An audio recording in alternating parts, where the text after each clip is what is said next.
respond with a terrorism or a national emergency. FBI, Department of Agriculture and Treasury.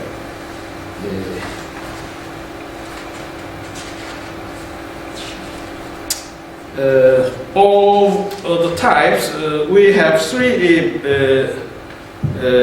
classes of federal administrative agencies. The first one is an independent regulatory commissions. The second form would be agencies housed within a cabinet level department. And third, agencies outside of the formal structure of cabinet department.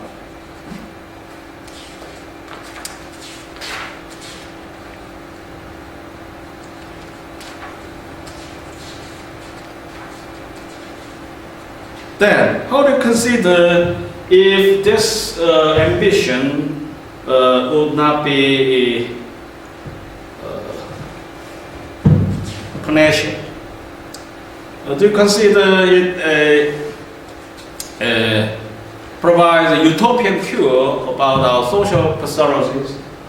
For example, consider the polarization about the economic perspective. How do you see the private class? We have been long said about the rate of suicide within our neighborhood. Poverty class could well be made distinct from economic injustice. It actually a problem of basic and human basics, kind of a survival. The third and final state setting theme discussed in this chapter explores and begins to explain what every reader already knows. So I now base this lecture on Professor Harrington, who now works as a professor in New York University. It's the Department of Political Science. And his textbook is very enlightening and of much use for public policy students and law students even.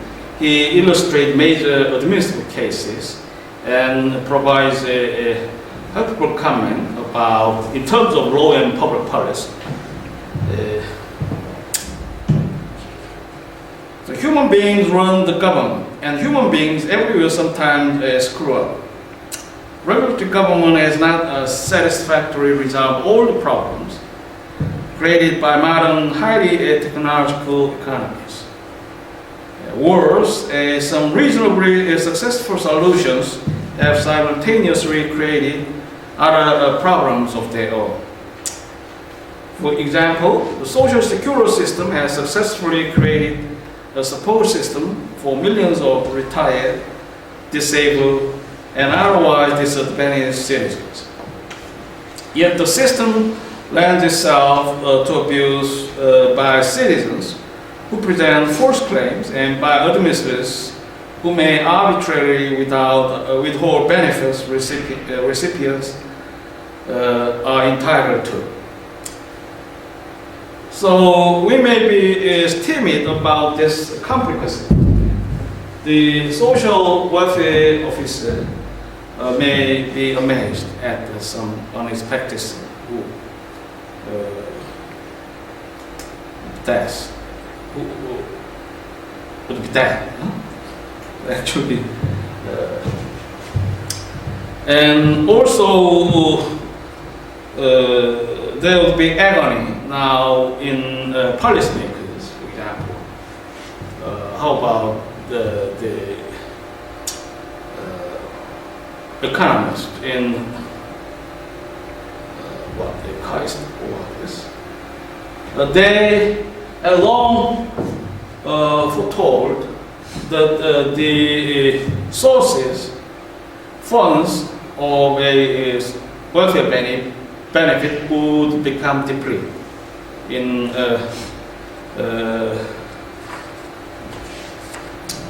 near, soon, in near times. So we now also cast some injustices among types of a different pension plan, national pension plan. So actually, myriad of issues are now entangled that should be resolved. That is a greatest dilemma that the welfare state, the administrative state now be challenging. Some shortcomings in regulatory government will never disappear. Probably the most obvious of these results from inevitable economic change. An administrative program structured and constrained by legislative mandates and its own goals and procedures does not automatically adjust to technological advances and changes in competition.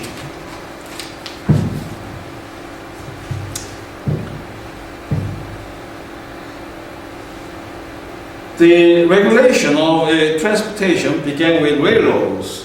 Began when railroads had a near monopoly on long distance carrying of people and cargo. So the regulation industry, railroad industry in the United States, typically provides good example, which have many aspects of implications in understanding economic history of the United States. One author to turn on this issue had been a Nobelist. That context of contribution was accepted by Nobel Committee, and he was awarded a Nobel Prize. Economics. Many of the practices of transport regulation were carried over into the trucking and airline markets and remained there long after economists and business people realized the trucks, the buses, trains, and airlines had created a much more competitive and self-regulating market than a regulatory policy admitted. Under President Carter in the late 1970s, deregulation of transportation began. So, this phrase now coming a repercussion from the comment of Lady President Park. So, deregulation is actually a symbol of our nation. So, that is threshold to motivate foreign investment in one sense, and of course domestic economy of Republic of Korea should be recast in the context of how to boost the demand and how to procure a favorable environment for the investors and business people. So that is also the concept now WTO authority has relied on.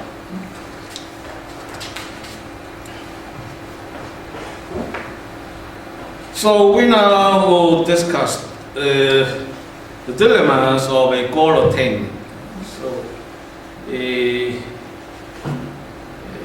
actually that is not an each case. Another and subtler inescapable shortcoming is the elusiveness of organizational goals. It may help to possess a mental picture of the objective of administration, but it is essential to understand that goals are more often than not the innocent looking tip of very extensive iceberg. So the goal chart is just a chart. We are public officers. Actually, in verbatim, we may dream about an achievable ideas. So it may be reduced into some figures. It's actually grand and very attractive. However, could we get practical to get through all the goals? It must be practical in preparation. That is one point of learning that the organizational series encourage. Americans with their can-do pragmatism are tempted to expect government simply to figure out what needs to do and do it. In this view, administration, either public or private, amounts to formulating goals, choosing the means that will achieve the goals, and then getting on with the job. But several harsh realities make that approach naive. The first harsh reality we may call the level of good information problem. The level of goal information problem. Promoting any good, the clearness of fair wages and healthy working conditions, the nutritional value of a grainer, television programming that informs and entertains without corrupting, can constitute an administrative goal. Imagine if you now working in units or branches of government, then you would delve into some specialized area and may refer to laws, constitutions, and the ways of dealing developed by your senior officers, and you are encouraged to report to line authority. So you may prepare a plan and express in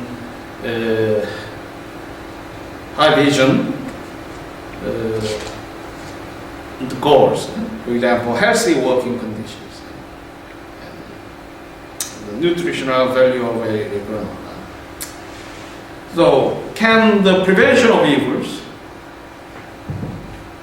blocking monopolist mergers, deterring consumer fraud, minimizing traffic fatalities, and so forth. The traffic problem is very serious. We often do not feel in this mid-sized city. However, how about Seoul? It's actually exacerbates a fair extent of a civic lives, traffic fatalities. Conceived this way, administrative policy goals are too numerous to count. Virtually every state creating a federal or state administrative body sets forth, usually in flowery and imprecise language, the agency's mission. So I like to advise to visit some websites of public agency. For example, you may refer to the Ministry Department in Republic of Korea. You may even reach the EPA webpage. They at first glance presents goals of organization, mission statement. It's splendid enough, but very simple since it should be. So it should not trouble the sense and intelligence about the public officer and also the clients. We contribute to the client. So actually, we can notice in scope and in dimension the dilemmas of goal attainment embedded in bureaucratic practices. And also, we illustrate bureaucratic pathologies as one of major reasons about failure of government. So we now start here, and I like to progress about setting the stage for the study of admissible. And some stories I mentioned. Okay, thank you for your attention. Any questions? Okay, fine. And can you write down your name and student number? I have an upload question.